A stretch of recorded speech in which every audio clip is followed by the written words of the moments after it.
پتنگ بازی کے حوالے سے ہماری شرعی رہنمائی فرما دیجیے۔ پتنگ بازی ایک حساس موضوع ہے، اور اس کی حساسیت کو اگر دیکھا جائے اور شریعت کے تقاضوں کو دیکھا جائے تو حکم شرع یہ ہے کہ پتنگ اڑانا اور پتنگ لڑانا یہ دونوں ہی کام ممنوع ہے۔ شریعت مطہرہ نے انہیں منع کیا اور فرمایا اس میں وقت کا اور مال کا ضیاع ہے۔ سیدی اعلی حضرت رحمت اللہ تعالی علیہ سے جب اس طرح کا سوال ہوا تو آپ نے فرمایا کہ پتنگ بازی ممنوع اور اس کا لڑانا وہ بھی منع،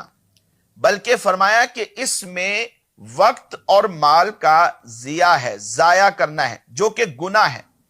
اور گناہ کے کام کے جو آلات ہوتے ہیں جیسے پتنگ اور اسی طرح ڈور ہے،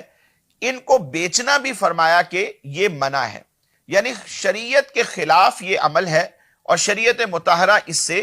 منع کرتی ہے اور ہمیں اس سے منع ہونا ہے۔ پھر اس میں یہ بات بھی ایک ذہن میں رکھیے کہ ہر وہ کام کے جو خلاف قانون ہوں، ہماری اسٹیٹ اگر ہماری فلاح کے لیے، ہمارے حق کے لیے کوئی قوانین بناتی ہے، ایسے قوانین کے جو شریعت کے خلاف نہیں جاتے، تو ہم پر لازم ہے کہ ہم انہیں فالو کریں، ان پر عمل کریں، اور ان کی خلاف ورزی کرنا شریعت مطہرہ نے یہ کہا کہ یہ جرم ہے، یہ ناجائز ہے، گناہ ہے۔ اب پتنگ بازی ہمارے ہاں ملک میں تو اس کا قانون یہ ہے کہ اس کی اجازت نہیں ہے، یہ ایک خلاف قانون کام ہے، یہ خلاف قانون بھی ہے، خلاف شرع بھی ہے، اور پھر اس کے نقصانات بھی بہت زیادہ ہیں۔ جیسا کہ ہمارے چند دن پہلے ایک میڈیا پر ایک واقعہ تھا کہ ایک 23 سال کا نوجوان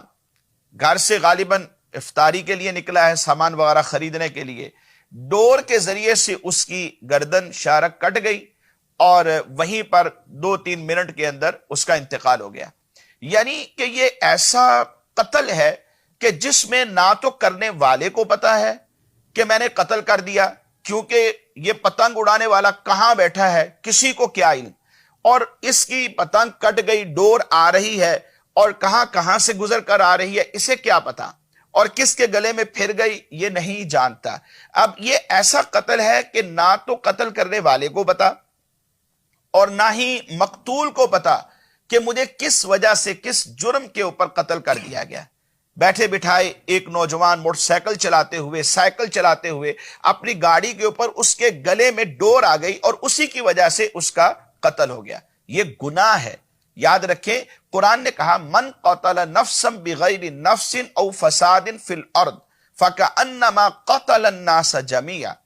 بغیر کسی حق کے کسی ایک مسلمان کو بھی قتل کر دینا یہ ایسے ہی ہے گویا کہ پوری انسانیت کو قتل کر دیا۔ اب اس سے آپ اندازہ کر لیجئے کہ یہ کیسا سنگین کام ہے کہ اس کی وجہ سے بہت ساری اموات واقع ہو جاتی ہیں، اور یہ صرف ایک مثال نہیں، بیسیوں اور سینکڑوں مثالیں ہیں جو آپ کو نظر آئیں گی۔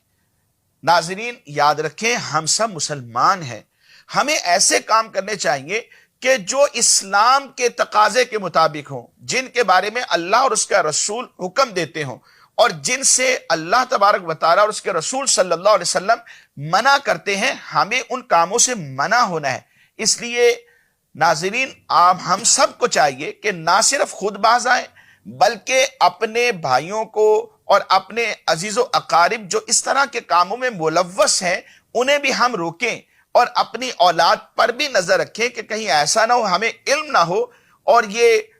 ہمارے گھر میں ہی چھت کے اوپر چڑھ کر پتنگ اڑا رہے ہوں اور بہت سب بڑے جرم کا یہ ارتکاب کر بیٹھیں۔ اس لیے ہم سب کو مل کر معاشرے کے اندر یہ جو بری بات زیادہ سے زیادہ ترویج پاتی چلی جا رہی ہے کہ ممانعت کے باوجود، خلاف شرع ہونے کے باوجود اور خلاف قانون ہونے کے باوجود لوگ اس میں مبتلا ہوتے چلے جا رہے ہیں، ہمیں سب کو مل کر اسے روکنا ہے، اور معاشرے میں ہونے والی اس طرح کی جو اموات ہیں ان سے ہم نے نہ صرف اپنے ہاتھوں کو رنگنے سے بچانا ہے بلکہ اپنے مسلمانوں کو بھی اس میں مبتلا ہونے سے بچانا ہے۔